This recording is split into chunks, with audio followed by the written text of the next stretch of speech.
Hi, my name is Leela Gebo, and I'm a sophomore at Johns Hopkins studying sociology and writing seminars.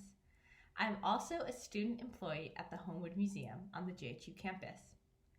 We are so disappointed that we cannot see you this holiday season at Homewood by candlelight, but we wanted to share an early 19th century craft with you so that you can have a little bit of Homewood in your home.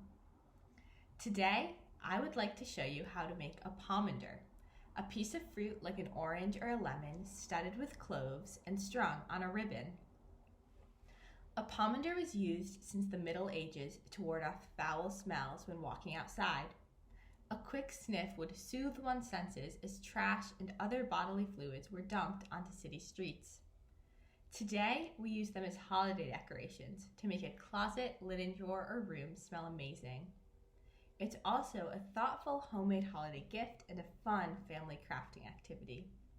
You can update this tradition by making modern designs or fun messages in the cloves that you stick into your orange.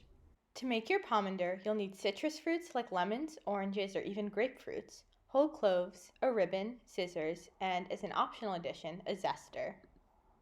To make the pomander, cut a piece of ribbon to tie around the fruit. Take more than you need because you can always cut off the extra.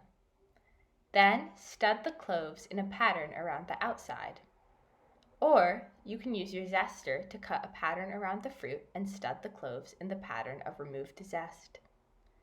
You can dry your pomander in a 250-degree oven for an hour. It will shrink a bit, but it will last well into the winter. The great thing about pomanders is that once the season is finished, you can remove the ribbon and place it in your compost pile. We at the Homewood Museum are so looking forward to seeing you soon.